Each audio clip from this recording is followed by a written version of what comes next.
Hola compañeros, buenos días, tardes o noches, dependiendo de cuando estén viendo esto. En mi caso, cuando yo lo estaba grabando, empezó de noche y ahora es de día. Pero qué cosas, ¿no? Y nosotros somos el equipo uno y les presentaremos el tema de señalización y ciclo celular. El equipo 1 está conformado por Correa Gaona Ana Gabriela, Cruz Cortés Alejandra, Cruz Jiménez Shalia Mayrani, Estrella Tello Emanuel, Gama Velasco Manuel, González Casas Naomi Jimena y Orozco Rodríguez Osvaldo, sea yo. Bueno, ahora iniciaremos. Iniciaremos con la señalización celular, el cual es la base para que puedan entender las siguientes diapositivas y los siguientes elementos que les presentaremos. Bueno, esta se define como el conjunto de procesos o etapas que ocurren de forma ordenada, por el cual una célula envía una señal o estímulo a otra con el fin de generar una respuesta. Esto es un concepto bastante sencillo, en el cual una célula envía una información, un estímulo o algo a otra célula con el fin de que la otra célula tenga una respuesta y haga algo para lo que está determinada este primer estímulo. Em, Generalmente ocurre por exocitosis, es decir, que la célula señalizadora expulsa ciertas sustancias y estas llegan a la célula diana, que así se llama la célula a la cual se busca que haga la respuesta, y de esta manera poder entender un poco más estos elementos.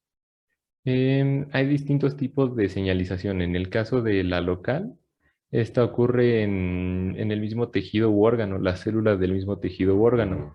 Pero dentro de este rubro de la local hay diferentes tipos, los cuales son la parácrina, autócrina y yuxtacrina. A continuación los explicaré de manera bastante sencilla porque más adelante los veremos de una manera más profunda.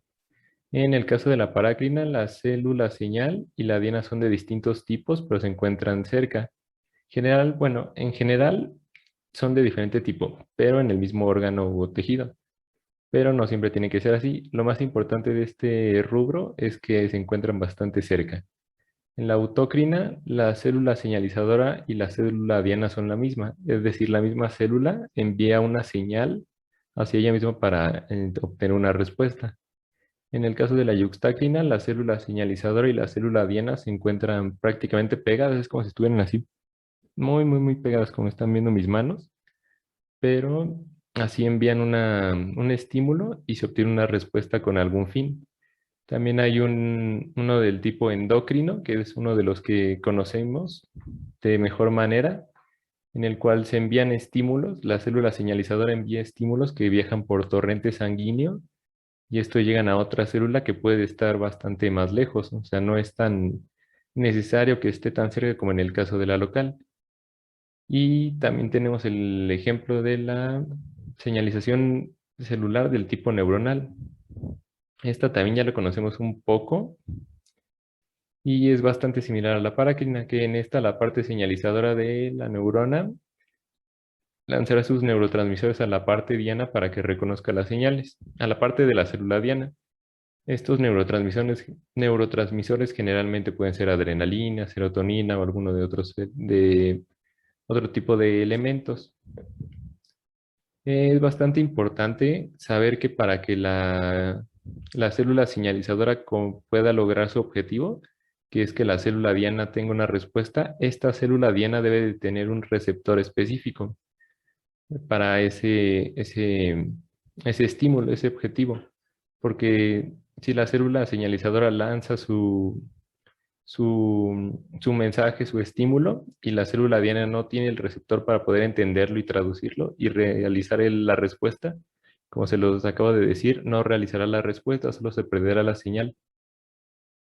Y en cuanto a los receptores, hay de diferentes tipos. De los que más nos interesan en este caso son los receptores de membrana, como lo son los canales iónicos, que en este caso llega el estímulo a este receptor, al de canales iónicos, y es como si fuera una compuerta. Al llegar el estímulo, se abre y deja entrar bastantes iones, o iones específicos, no van a entrar todos los iones que se encuentren en ese momento.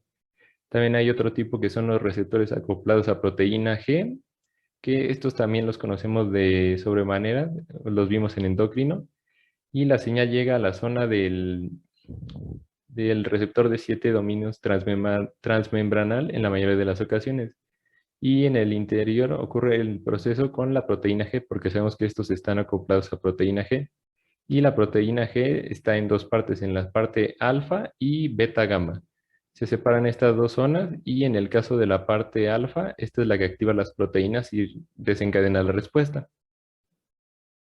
Continuando con los pasos de la señalización celular, esto es importante que los conozcamos para tener un poco más de contexto y saber cómo es que ocurre esto. La síntesis, pues, es la creación del estímulo, del que les había comentado que generalmente ocurre por exocitosis. Esta se libera y puede viajar de distintas maneras. Puede ser por torrente sanguíneo o que no tenga necesidad de viajar porque está muy cerca a la otra célula. Continuando, ocurre la detección de la señal por una proteína receptor específica, que es lo que les comentaba, de que tiene que tener receptores específicos para poder entender la señal, porque si no, de nada serviría que envíe la señal si la otra célula no lo va a poder entender. Y cuando entiende esta señal o estímulo, ocurre el cambio del metabolismo, la función o el desarrollo de la célula. Este es el objetivo o el fin con el que se envió ese estímulo. Un poquito más adelante veremos algunos ejemplos de lo que puede hacer de lo que puede ocurrir al tener uno de estos estímulos. Y por último ocurre la eliminación de la señal. ¿Por qué se tiene que eliminar? Porque si no se estaría estimulando continuamente, sin un fin. Se estaría estimulando una y otra y otra y otra vez hasta el infinito, porque no habría algo que la detenga. Entonces se tiene que eliminar la señal para que así se pueda terminar con ese ciclo. En caso de que se tuviera que volver a estimular eso, pues la célula señalizadora emitiría su señal, valga la redundancia, de nuevo y llegaría a la célula diana. Y en la transducción de señales, este es el proceso en el cual la señal que envió la célula señalizadora, valga la redundancia otra vez, aunque suene bastante obvio, es mejor decirlo así, que quede bastante claro, para que se pueda convertir en una respuesta. Es lo que les comentaba, se tiene que entender el estímulo que envió la célula señalizadora a la célula diana, porque aunque lo mande, si la célula diana no lo entiende, no tiene sentido de por qué lo mandaría. Y este tiene, como les había dicho hace un momento, tiene diferentes objetivos, como cambios metabólicos. También la apoptosis, las células pueden ordenar que otras células se vayan a apoptosis para poder destruirlas. La proliferación, el cambio en su conformación, la supervivencia o liberación de señales. Pueden ser señales del mismo tipo, como la señal que él recibió, que la célula señalizadora le envió una señal a la célula diana. Esa célula diana puede enviarle la misma señal a otra célula diana o una señal distinta para así poder comenzar una cascada de señalización o de transducción. Y esto sería todo por la parte de transducción de señales. Bien, siguiendo con la exposición y con las definiciones, ahora vamos a pasar a definir lo que es un ligando o lo que son los ligandos. Un ligando va a ser una sustancia que forma un complejo con una biomolécula. En un sentido más estricto, va a ser una molécula que envía una señal al unirse a un centro activo de una proteína y son producidos por células señalizadoras que van a interactuar con los receptores al interior o exterior de las células diana. Como pueden ver aquí en esta imagen, a ver, déjenme activar mi láser. Estas bolitas que son como color amarillas, o no sé cómo la pueden ver, de qué color, se les denomina ligandos y estas son las que van a actuar como señalizadores.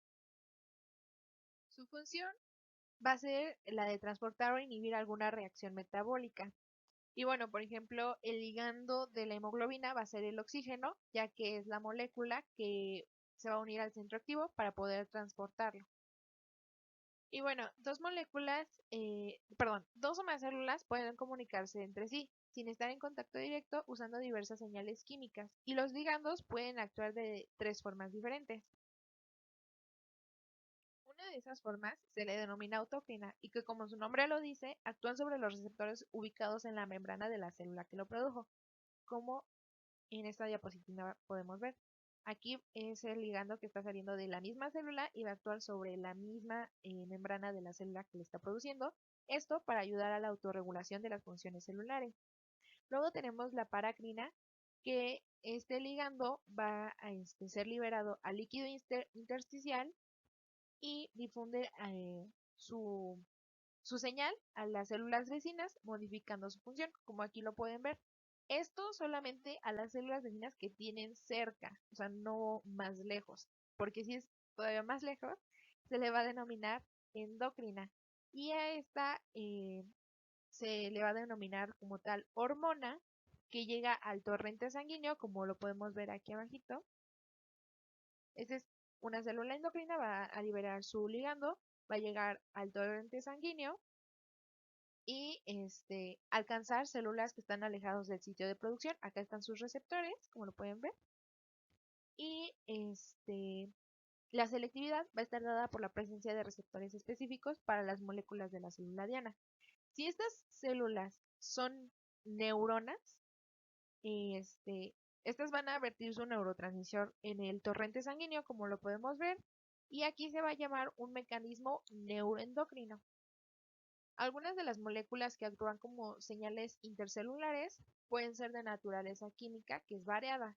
Por ejemplo, péptidos y proteínas como angiotensina 2, la endotelina y la insulina. En el caso de esteroides puede ser la aldosterona y los estrógenos. Y en el caso de las aminas puede ser la adrenalina y la dopamina. Bien, ahora vamos a pasar con la definición del segundo mensajero. Este segundo mensajero son moléculas que van a permitir amplificar la señal recibida a nivel intracelular. O sea, la primera señal recibida es el primer mensajero, que es el ligando. La unión de un ligando al receptor puede generar cientos de moléculas de segundos mensajeros, que estas a su vez pueden modificar a miles de moléculas efectoras. Para que una molécula funcione como este segundo mensajero, su concentración o su ventana de actividad va a estar finamente regulado, o sea, va a estar muy, muy, muy checado para que así esta reacción metabólica pueda llevarse de manera correcta. Deben producirse muy rápidamente frente a una interacción ligando-receptor y luego destruirse o inactivarse de esa misma manera, o sea, de una forma muy, muy rápida. Este segundo mensajero va a permitir la especificidad y la diversidad de las respuestas. Y bueno, un mismo ligando puede producir diversos efectos sobre la célula según el tipo de receptor y segundo mensajero al que se una y el que produzca. Un ejemplo de segundo mensajero, aquí lo podemos ver en la imagen. Déjenme activar rápidamente el láser. Este primer mensajero, que es el ligando, es la molécula señal como epinefrina. Esta va a activar a su receptor asociado a una proteína G, que a su vez va a activar a una proteína G específica, y a su vez esa proteína G activa a la adenina tosiclasa, que esta va a catalizar la conversión de ATP a AMP cíclico. El AMP cíclico en este caso va a ser el segundo mensajero, y va a activar a otra proteína que generalmente es la proteína sinasa A, y ya después se va a dar toda la respuesta de la célula. Y bueno, esto es hasta aquí las definiciones, y ahora vamos a pasar a ver los tipos de ligandos y los tipos de segundos mensajeros. Bueno, y entonces podemos seguir con la siguiente temática de esta exposición, que serán los principales ligandos.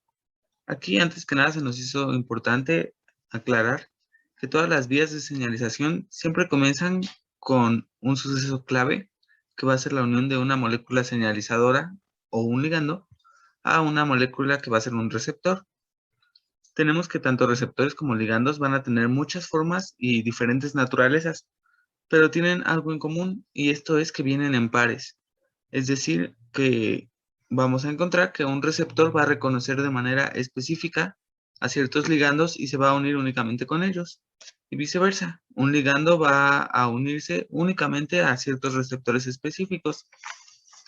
También tenemos que la unión de este ligando con su receptor va a llevar hacia un cambio conformacional, y esto va a alterar la actividad de este receptor, lo que a su vez le va a permitir el transmitir una señal.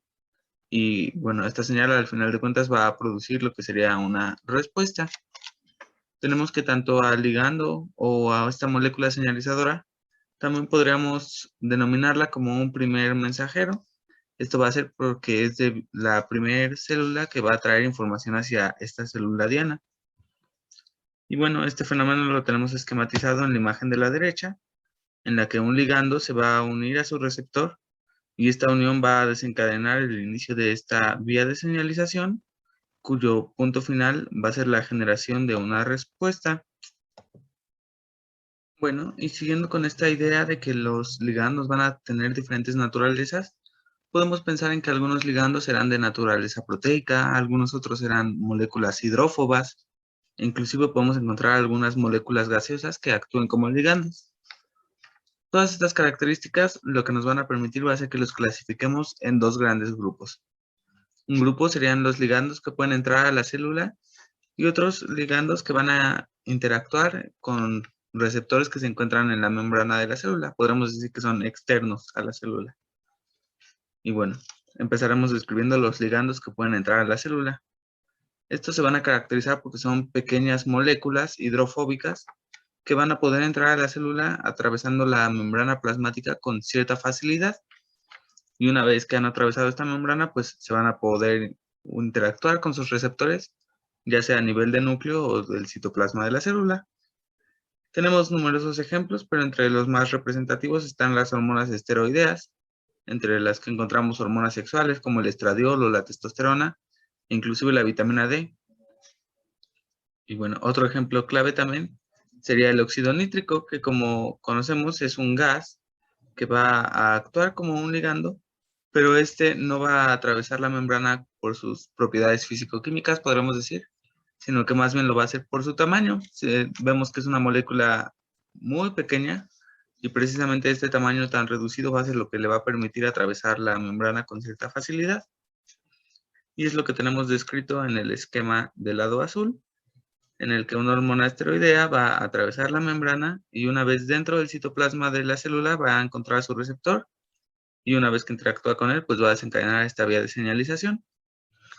Otro ejemplo, más bien pasando ya hacia los ligandos que no pueden entrar a la célula, encontramos que estos se van a caracterizar porque son solubles en agua, son polares, están cargados y bueno, no pueden atravesar la membrana con facilidad y esto hace que su interacción se dé con los dominios extracelulares de receptores que se encuentren en la membrana de la célula.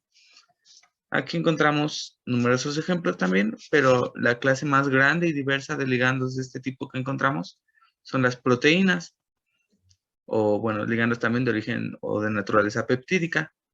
Como ejemplos encontramos a los factores de crecimiento, algunas hormonas como pueden ser la insulina, y numerosos neurotransmisores también son de esta naturaleza.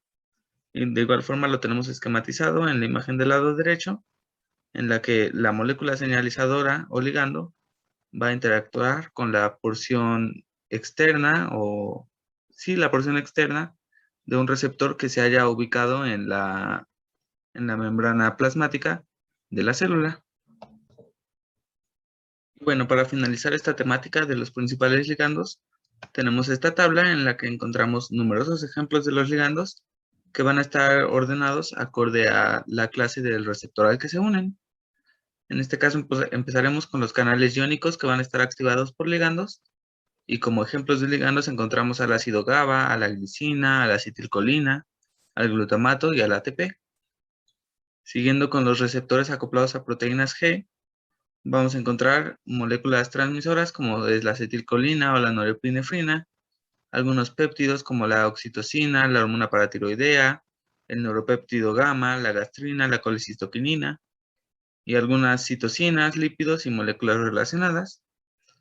En el caso de los receptores catalíticos, encontramos como ligandos al ANP, al TGF-beta, algunos factores de crecimiento, a la insulina, a algunas interleucinas, entre las que están la 3, la 5, la 6, algunos interferones, como están el alfa, beta y gamma. Y bueno, cerraremos con los receptores intracelulares o receptores nucleares. Y como ejemplos encontramos a las hormonas esteroideas, que abarcan a los mineralocorticoides, glucocorticoides, andrógenos, estrógenos y progestágenos. Y algunos otros ejemplos, como pueden ser las hormonas tiroideas, el ácido retinoico, la vitamina D y algunas prostaglandinas. Bueno, sin más por el momento, los dejo con la siguiente temática. Bueno, como ya vimos la definición de los segundos mensajeros y hace un momento acabamos de ver los receptores más importantes, como los receptores acoplados a proteínas G, ahora toca hablar de los principales segundos mensajeros. Vamos a hablar de dos, que es AMP cíclico, el IP3 y el calcio. Empezamos con AMP cíclico y vamos a retomar las proteínas G, que en este caso vamos a ocupar a GS y proteínas GI. Empezando con las proteínas GS, tenemos aquí en este esquema nuestro receptor transmembranal de 7 dominios que está acoplado a una proteína G. Esta proteína G tiene un trímero llamado alfa, beta y gamma. Lo más importante de esta formación o de esta proteína G es que la subunidad alfa está pegado a un GDP. Entonces, cuando llega un ligando, una hormona a este receptor, habrá un cambio conformacional. Esto va a provocar que el GDP que está pegado a esta subunidad alfa cambie a GTP. Entonces, al pasar esto, la subunidad alfa se va a desprender del dímero beta y gamma. Y esta subunidad alfa va a ir a su efector, que es adeninatociclasa, que está igual en la membrana. Entonces tenemos que llega el estímulo, la hormona, el ligando a este receptor, hay un cambio conformacional, se separa GDP por GTP, y esta subunidad alfa se separa de beta y gamma. Llega adeninatociclasa y adeninatociclasa junto con el ATP forma nuestro segundo mensajero, que es el AMP cíclico. Este AMP cíclico se va a unir a una proteína sinasa que se llama PKA. La estructura de PKA la tenemos de este lado derecho. Tiene dos subunidades reguladoras y dos subunidades catalíticas. Aquí lo que tiene que pasar es que estas subunidades catalíticas se separen de estas subunidades reguladoras para que así pueda cumplir su función. Entonces va a necesitar 4 unidades de AMP cíclico esta PKA, porque se le van a pegar aquí, como vemos, a las partes reguladoras.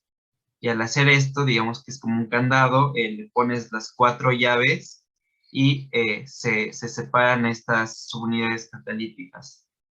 Al separarse estas unidades catalíticas, permite hacer la función. Es una proteína sinasa ya activa y fosforila proteínas y enzimas específicas.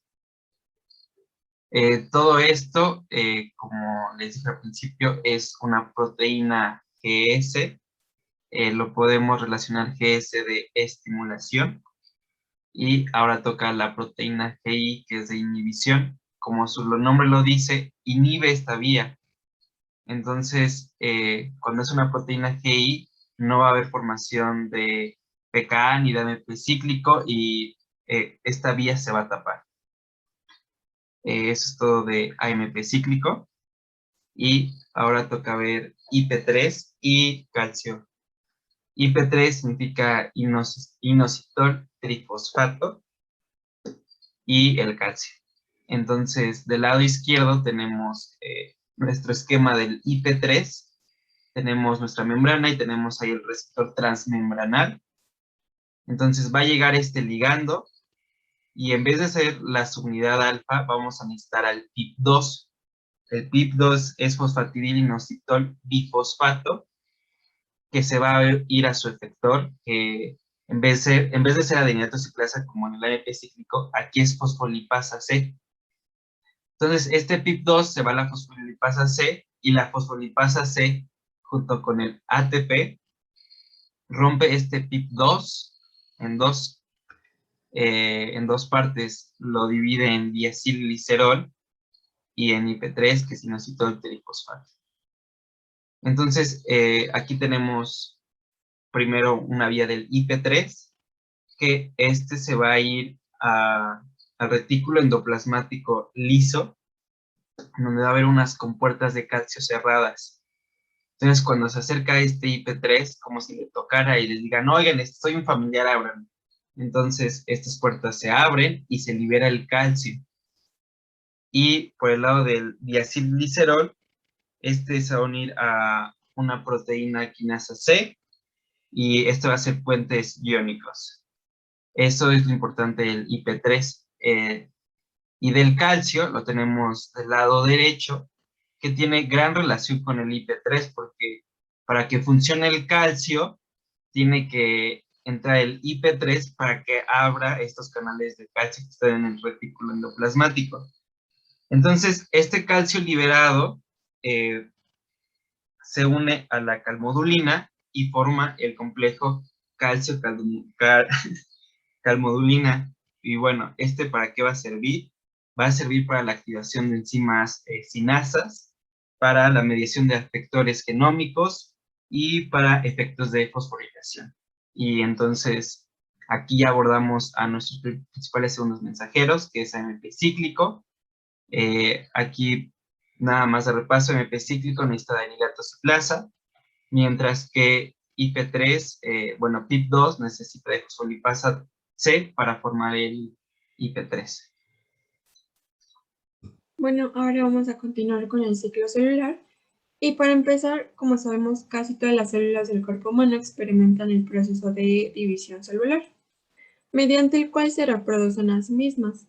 Los dos tipos de división celular, somática y reproductiva, cumplen diferentes funciones en el organismo. Como sabemos, una célula somática es cualquier célula del cuerpo, excepto las células germinales, las que sabemos que son los gametos, espermatozoide u ovocito, o cualquier precursor celular que se convertirá en un gameto. Durante la división de las células somáticas, la célula experimenta una división nuclear denominada mitosis y una división citoplasmática llamada citocinesis para producir dos células idénticas desde el punto de vista genético, cada una con el mismo número y tipo de cromosoma que la célula original. La división celular somática permite el reemplazo de las células muertas o dañadas y agrega células nuevas durante el crecimiento tisular. La división celular reproductiva, la que tenemos del lado derecho, es el mecanismo que conduce a la formación de los gametos, o sea, a las células necesarias para formar la generación siguiente de organismos que se reproducen en forma sexual. Este proceso consiste en un tipo especial de división celular en dos pasos llamado meiosis, por el cual el número de cromosomas presentes en el núcleo se reduce a la mitad. Y ahora tenemos a la mitosis, que también corresponde a la división celular somática, en donde, bueno, para empezar el concepto de mitosis, esta es la división de dos juegos de cromosomas en dos núcleos separados. El proceso da como resultado la repartición exacta de la formación genética. Para facilitar su estudio, los biólogos distinguen 4 etapas: prófase, metafase, anafase y telofase. Sin embargo, la mitosis es un proceso continuo, es decir, es una etapa que se une en forma imperceptible con la siguiente. Más adelante profundizaremos un poco más sobre la mitosis. Y bueno, ahora voy a pasar con la meiosis. Esta también corresponde a la división celular reproductiva. Y bueno, como sabemos, durante la reproducción sexual, cada nuevo organismo es el resultado de la unión de dos gametos diferentes, a lo que corresponde a la fecundación, y cada uno es producido por un progenitor. Si los gametos tuvieran el mismo número de cromosomas que las células somáticas, el número de cromosomas se duplicaría tras la fecundación. Y bueno, la meiosis es la división celular reproductiva que tiene lugar en las gónadas y produce gametos en los cuales el número de cromosomas se reduce a la mitad. Y bueno, como resultado, los gametos contienen un juego simple de 23 cromosomas y esto lleva a que son células haploides. La fecundación restaura el número diploide de cromosomas. Y bueno, a diferencia de la mitosis, que se completa después de un solo ciclo, la meiosis ocurre en 2 etapas sucesivas, que es la meiosis 1 y la meiosis 2. Durante la interfase que precede de la meiosis 1, los cromosomas de la célula diploide empiezan a duplicarse. Y como consecuencia de la replicación, cada cromosoma contiene 2 cromátides hermanas unidas por sus centrómeros. Y esta replicación de los cromosomas es similar a la que precede a la mitosis en la división de la célula somática. Bueno, ahora vamos a pasar con la meiosis 1. Y esta comienza una vez concluida la replicación de los cromosomas. Consta de cuatro fases: profase 1, metafase 1, anafase 1 y telofase 1. La profase 1 es una fase muy extensa en la cual los cromosomas se acortan y engrosan y la envoltura nuclear y el nucleolo desaparecen y se forma el oso mitótico. Dos hechos que no ocurren en la profase mitótica tienen lugar en la profase 1 de la meiosis. En primer lugar, las 2 cromátides hermanas de cada par de cromosomas homólogos se aparean a través de un proceso denominado sinapsis. La estructura resultante, compuesta por 4 cromátides, se llama tetrada. En segundo lugar, se produce el intercambio de sectores de las cromátides de los cromosomas homólogos. Este intercambio entre segmentos de cromátides no hermanas, bueno, aquí son diferentes desde el punto de vista genético, se le denomina entrecruzamiento de genes o en inglés crossing over. Este proceso, entre otros más, permite el intercambio de genes entre cromátides de cromosomas homólogos. Como consecuencia del entrecruzamiento, las células resultantes presentan diferentes genéticas entre sí y con respecto a la célula que les dio origen.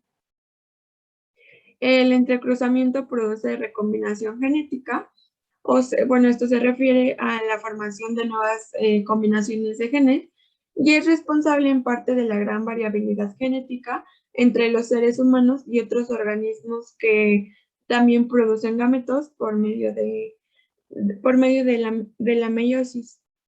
Y bueno, pasando a la metafase 1, las tetradas formadas por los pares de cromosomas homólogos se alinean a lo largo de la placa de metafase de la célula con sus cromosomas homólogos yuxtapuestos. Durante la anafase 1, los miembros de cada par de cromosomas homólogos se separan a medida que son impulsados hacia los polos opuestos de la célula por los microtúbulos que están unidos a los centrómeros. Las cromátides apareadas, unidas por sus centrómeros, permanecen juntas y esto resulta útil para recordar que durante la anafase mitótica los centrómeros se dividen y las cromátides hermanas se separan. Bueno, pasando por último con la telofase. En cuanto a esta, la telofase 1 y la citocinesis de la meiosis son similares a la telofase y la citocinesis de la mitosis. Y el efecto neto de la meiosis 1 determina que cada célula resultante contenga un número haploide de cromosomas, ya que le queda un solo miembro de cada par de cromosomas homólogos presentes en la célula inicial. Y bueno, pasando a la meiosis 2, esta es la segunda etapa de la meiosis y esta también presenta 4 fases: profase 2, metafase 2, anafase 2 y telofase 2. Estas fases son similares a las que tienen lugar durante la mitosis. Aquí los centrómeros se dividen y las cromátides hermanas se separan y se dirigen hacia los polos opuestos de la célula. Y bueno, en resumen, la meiosis 1 comienza en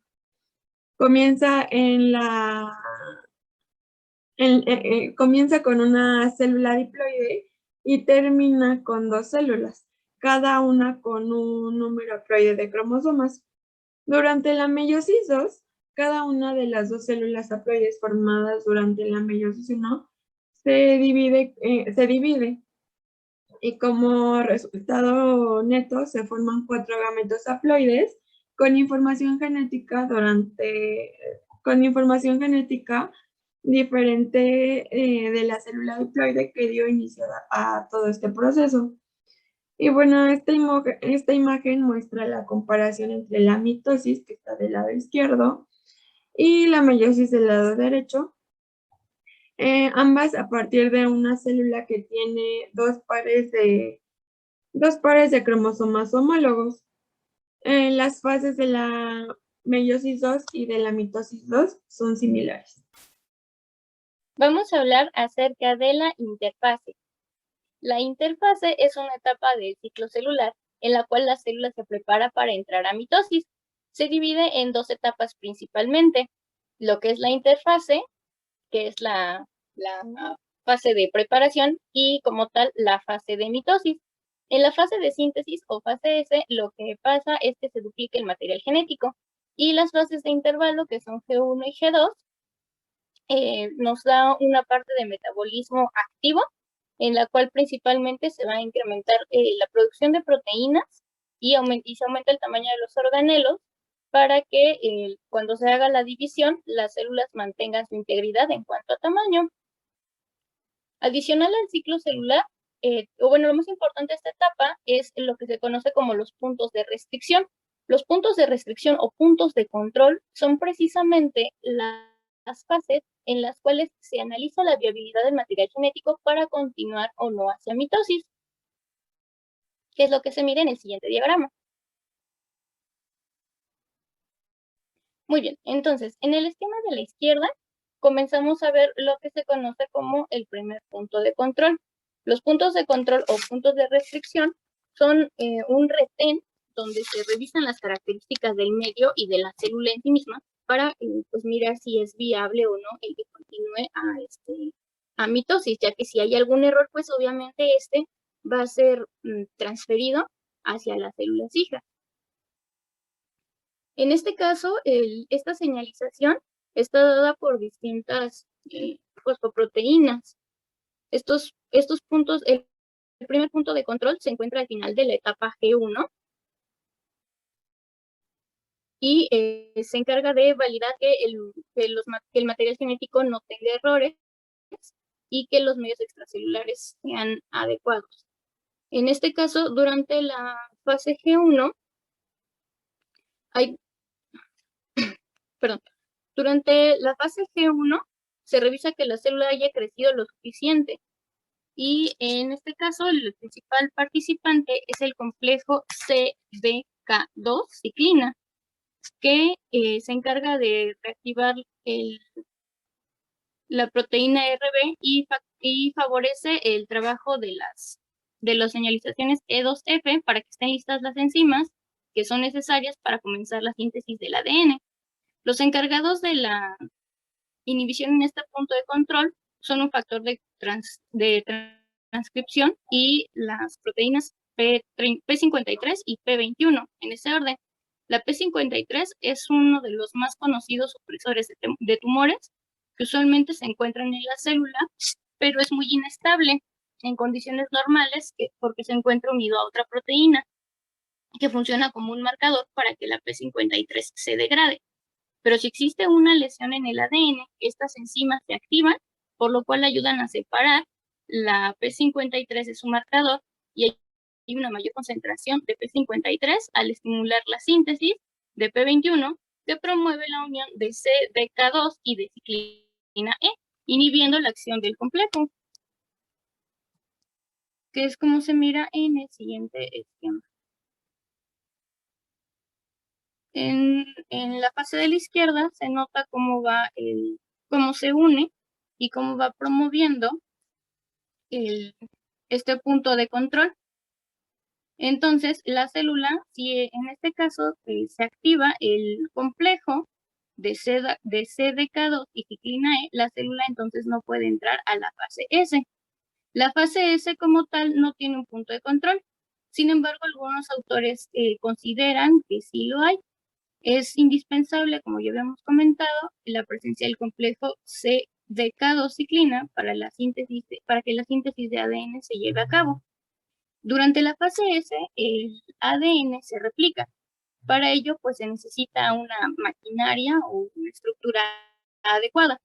Dentro de esta estructura hay un conjunto de proteínas que se conocen como complejo de reconocimiento del origen, u ORC, que reconocen secuencias bien definidas de bases en el ADN, por lo que también se conocen como orígenes de replicación. Durante la fase de G1 se forma el ORC, en el cual hay otras proteínas, como la CDC6 y MCM, que se unen para formar el complejo de prereplicación o pre-RC. Y el complejo CDK2 ciclina se encarga de deshacerse de las proteínas del pre-RC y de unir a las enzimas necesarias para permitir la replicación, como la DNA polimerasa. Así se asegura que la máquina de replicación no se vuelva a armar hasta que se haya terminado el ciclo y la replicación solo ocurra una vez. Esto ocurre en el primer punto de control. El segundo punto de control se encuentra al final de G2. Los complejos CDK1 y ciclina A y ciclina B permiten el paso a través de este punto. En conjunto, la actividad de estos dos complejos se denominan factores promotores de mitosis o MPF. El segundo punto de control se encarga de revisar que el material genético sea duplicado correctamente, que el material genético no tenga errores y que el medio extracelular sea adecuado.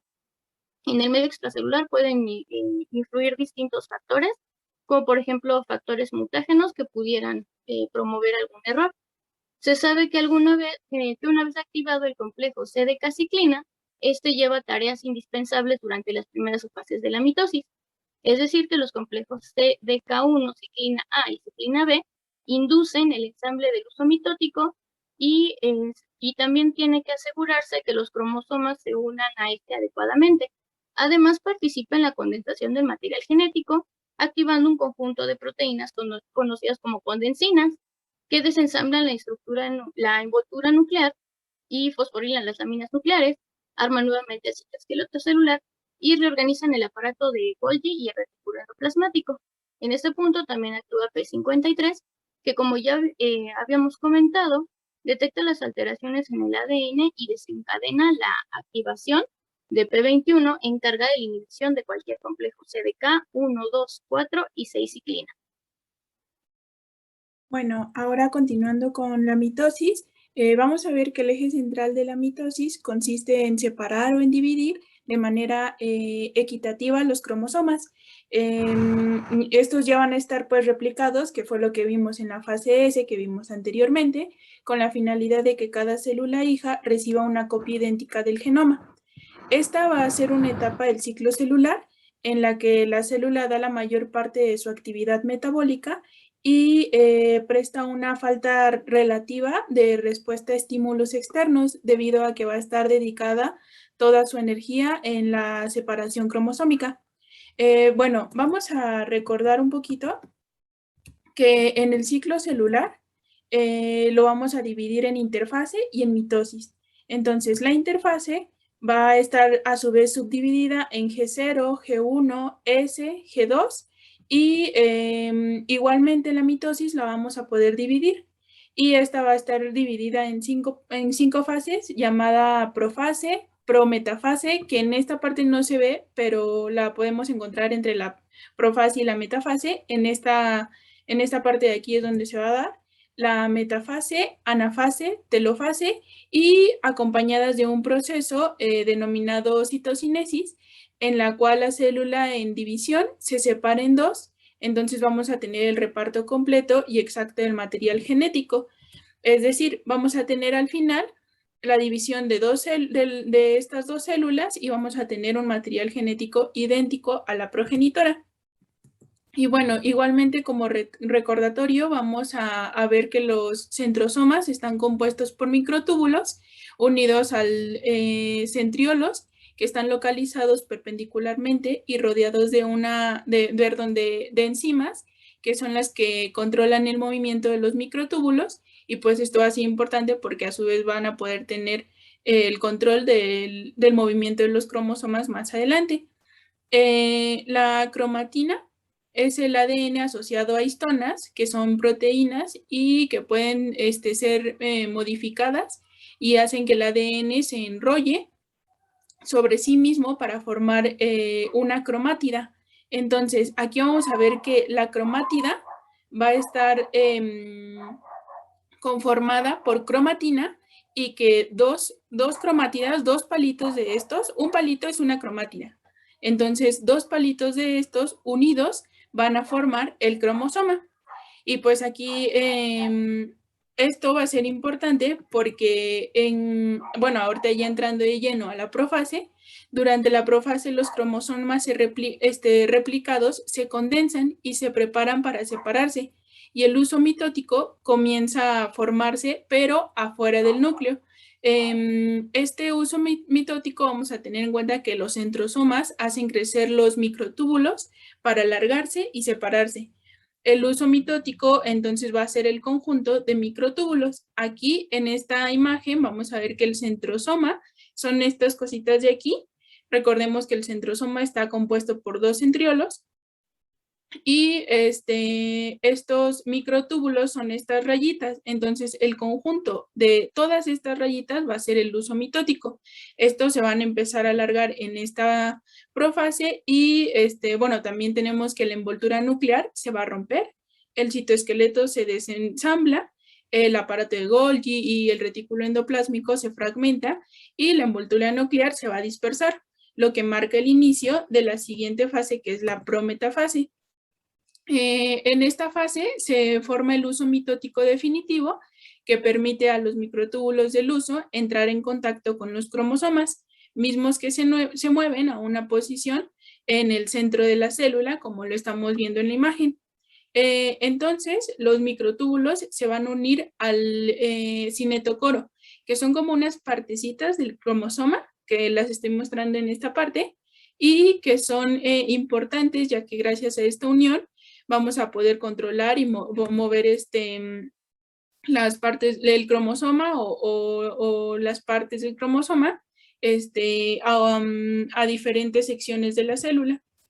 Bueno, continuando con la metafase, aquí los cromosomas se encuentran alineados en el ecuador del uso, también lo podemos llamar como placa ecuatorial, y una cromátide de cada cromosoma conectado a un polo opuesto.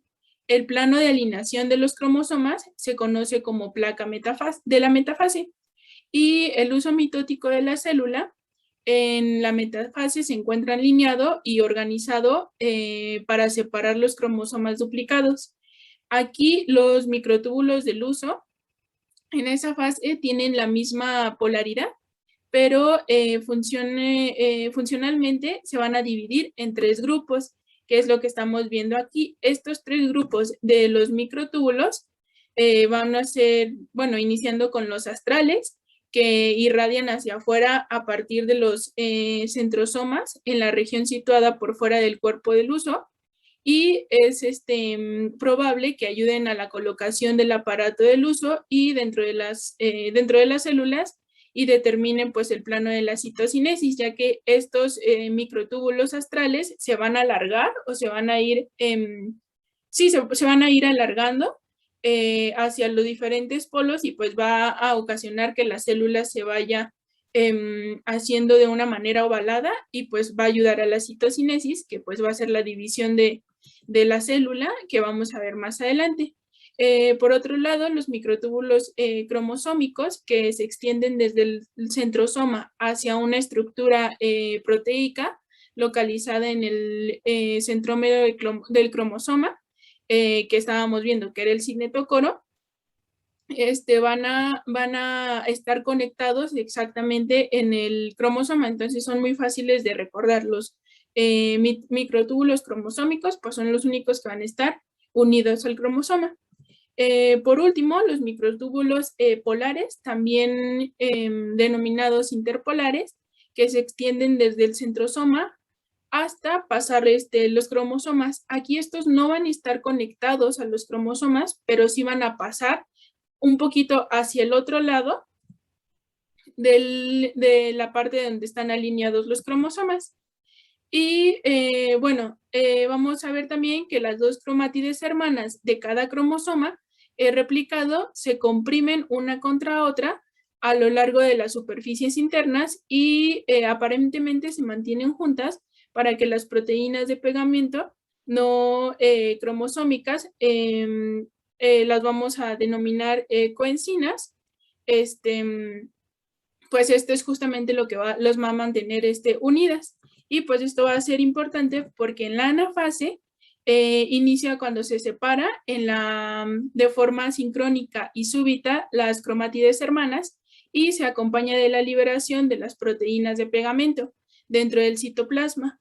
Todos los cromosomas de la placa metafásica se separan de manera sincronizada y las cromátides ahora ya no las vamos a denominar cromosomas, porque recordemos que ya no van a estar fijas a su duplicado, ya van a estar como que cada patita las vamos a jalar hacia los polos y pues las vamos a denominar cromátidas.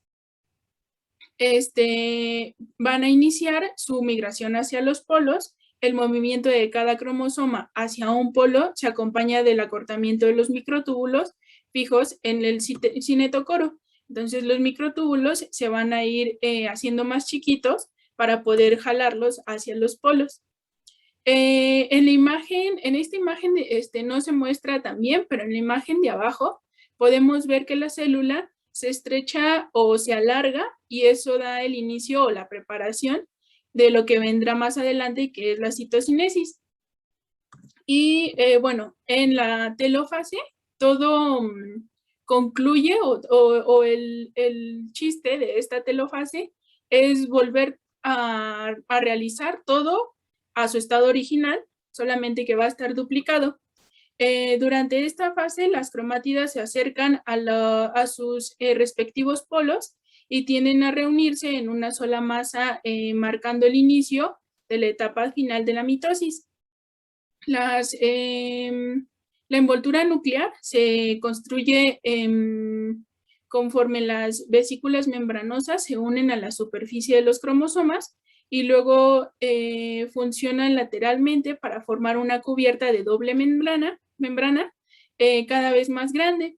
La envoltura nuclear es reconstruida y acomodada alrededor de cada uno de los conjuntos de los cromosomas separados para formar de nuevo dos núcleos.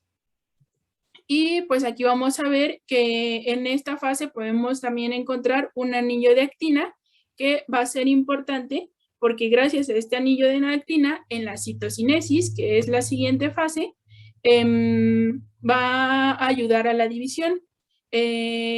Recordando que la división del citoplasma se inicia en la fase final de la anafase y va a continuar durante la telofase y pues terminar en lo que es la citocinesis, que es la separación física del citoplasma en dos células hijas durante la división celular y produce después de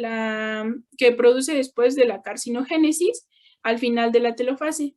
En esta parte lo que va a suceder es que este anillo de actina, de proteínas contráctiles como la actina y la miosina, se va a hacer cada vez más pequeño, se va a ir reduciendo en la parte exacta de la mitad de la célula para así cada vez ir como separando este citoplasma y estas dos células para al final pues terminar o concluir con toda su separación y pues formar dos células hijas idénticas a la progenitora, es decir, que vamos a tener los 46 cromosomas exactos.